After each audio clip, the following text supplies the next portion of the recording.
Baba Saheb doctor Bhimrao Ambedkar ji की आज 132वीं जयंती हम मना रहे हैं।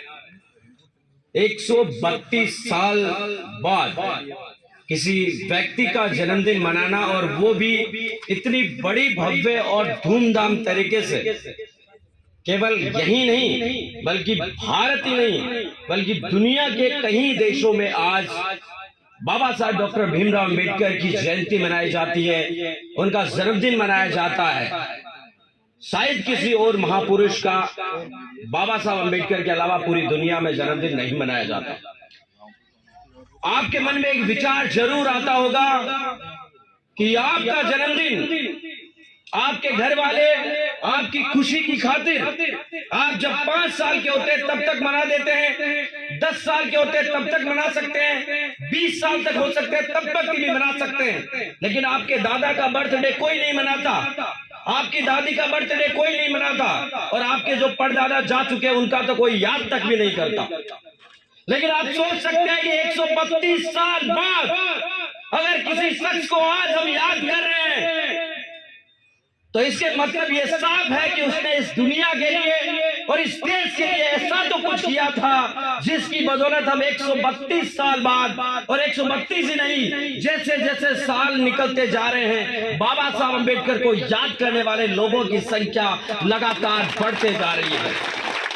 तो इसका मतलब यह है कि 132 साल बाद अगर किसी शख्स को हम याद कर रहे हैं तो इसका मतलब है इस दुनिया को बदलने की ताकत उसके अंदर थी, और उसने न केवल थी, उस ताकत का उपयोग करके इस देश को बदल कर रख दिया।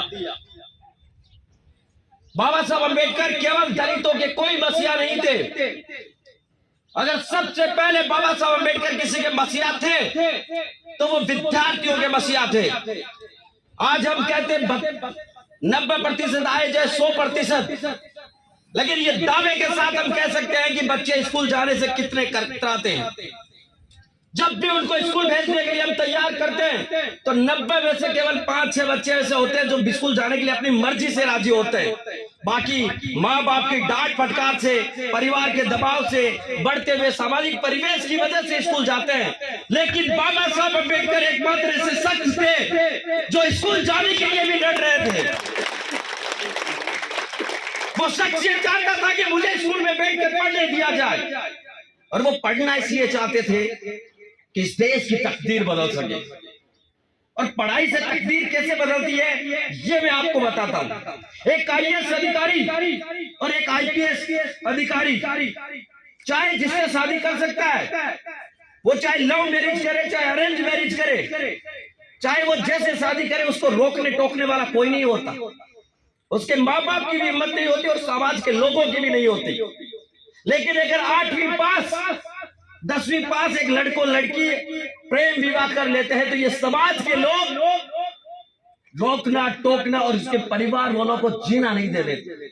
इसका मतलब केवल पढ़ाई का फर्क था। एक IAS अधिकारी था इसलिए उसको रोकने वालों की किसी की हिम्मत नहीं थी, और एक 5वीं 6वीं पढ़ा हुआ था इसलिए उसको समाज रोक रहा था। तो ये एजुकेशन की ताकत है। बाबा साहब अंबेडकर इसी लड़ाई लड़ते थे कि उन्होंने वो शिक्षा के दम पर, हम कहते हैं कि बाबा साहब अंबेडकर एक छोटे से परिवार से थे, एक छोटी जाति से थे, लेकिन वो जो चाहे कहीं से भी निकल कर आए, आज बाबा साहब अंबेडकर को सल्यूट सुबह राष्ट्रपति देश की करती है, प्रधानमंत्री करती है। कोई दलित पिछड़े आदिवासियों का नहीं, मैं कह रहा हूं कि जो राजा होता था चाहे वो किसी भी जाति का हो, उसकी जाति का वो एक राजा है वही पावरफुल होता था। राजा का बेटा ही राजा बनता था, उसकी जात का दूसरा आदमी भी राजा नहीं बन पाता था।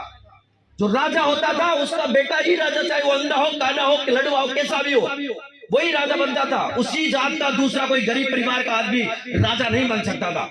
अरे आपके सामने तो लोकतंत्र की खूबसूरत तस्वीर रही है कि एक आप ही के गांव का साधारण से परिवार का देश क्षेत्र का MLA रहा है। ये बाबा साहब अंबेडकर की ताकत थी कि एक गरीब परिवार के व्यक्ति को भी आप लोगों ने चुनकर सदन में भेजा। बाबा साहब अंबेडकर यही चाहते थे कि चाहे अंतिम पंक्ति में बैठा हुआ व्यक्ति, वो चाहे कितना ही गरीब क्यों ना हो, वो भी विधानसभा पहुंचे, वो भी राजा बनने के सपने देख सके। ये बाबा अंबेडकर की ताकत थी। बाबा साहब अंबेडकर उस तरीके के बाबा नहीं थे कि वो आपको पर्चा दे देंगे। कि जा ये तेरे ये लगा देने से ये तेरा काम हो जाएगा।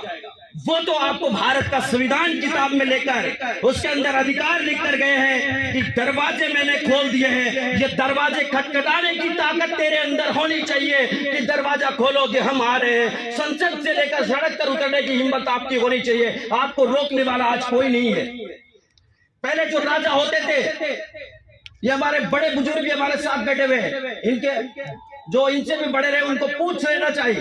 राजा होता था, उसके सामने बोलने की हिम्मत किसी की नहीं होती थी, लेकिन आज भारत के प्रधानमंत्री के सामने उससे सवाल करने की हिम्मत ये 5 साल की बच्ची भी कर सकती है। यह भारत का संविधान ताकत देता है। भारत के संविधान केवल मात्र कोई किताब नहीं है। भारत का संविधान कोई किताब नहीं है। बाबा साहब अम्बेडकर खुद कहते गए थे कि भारत का संविधान कोई वकीलों का दस्तावेज नहीं है जिसे सिर्फ LLB करने वाले लड़के ही पढ़ेंगे। बाबा साहब अम्बेडकर के संविधान को प्रत्येक व्यक्ति को पढ़ना चाहिए। क्यों? क्योंकि उसके अंदर आपके वो तमाम राइट अधिकार हैं। आज आपके अंदर चाहे महिलाएं किसी भी जाति धर्म की रही हो, उनके साथ हमेशा से भेदभाव शोषण होता रहा है। 50% आबादी होती है महिलाओं की, लेकिन बाबा साहब अम्बेडकर की खूबसूरत संविधान की बदौलत न केवल सीकर की छोटी लोचन से प्रतिभा देवी सिंह पाटिल, बल्कि हकीकत तो आज यह है कि भारत की वर्तमान राष्ट्रपति भी द्रौपदी मुर्मू एक महिला है, जो बाबा साहब अम्बेडकर की ताकत है, बाबा साहब अम्बेडकर के संविधान की बदौलत है। जिन महिलाओं को घूंघट और चौखट और चोला चौकी तक सीमित रखा गया था, उनको आज सदन की, इस देश की प्रथम नागरिक बनाने का जो पावर है, अधिकार है, वो बाबा साहब अम्बेडकर ने संविधान में दिया। आज मैं की जीवनी आप मत पढ़ाइए, बाबा साहब अम्बेडकर के चित्र को भी मत पकड़ाइए, क्योंकि बाबा साहब अम्बेडकर कहता है कि मेरा चित्र नहीं, मेरा चरित्र पकड़ो, मेरे विचारों को पकड़ो। और मैं कह रहा हूं कि बाबा साहब अम्बेडकर को मत पढ़ाओ आप, लेकिन भारत का संविधान पढ़ाओ। पूरे व्यक्तियों को, एक छोटे छोटे बच्चों को आप हर सिलेबस के अंदर हर किसी का भी एड्रेस जोड़ देते हैं। 4 लाइनें आप अपनी सरकार, किसी की सरकार आती है तो वो 4 लाइन अपने हिसाब से जोड़ देता है, किसी दूसरे की सरकार होती है तो वो 5 लाइन अपने हिसाब से एडजस्ट कर देता है। भारत का संविधान ये लोग क्यों नहीं पढ़ाते? किसी भी पार्टी की सरकार रही हो, वो भारत के संविधान को पढ़ाने से आपसे हिचकिचाते क्यों है? क्योंकि वो इस बात को जानते हैं कि जिस दिन इस देश का नागरिक भारत के संविधान में लिखे हुए अधिकार जान जाएगा, पहचान जाएगा, उस दिन सत्ता में बैठे हुए हुक्मरानों से वो सवाल करेगा, और ये कोई राजा बर्दाश्त नहीं कर सकता। बाबा साहब अम्बेडकर वो अधिकार, वो ताकत आपको देकर गए कि आज आप सत्ता में बैठे, चाहे कितना भी पावरफुल व्यक्ति क्यों ना हो, उसका सवाल उनसे कर सकते हैं, उनसे जवाब मांग सकते हैं, उनसे आप हक अधिकारों की बात कर सकते हैं कि तुमने मेरे लिए किया क्या है।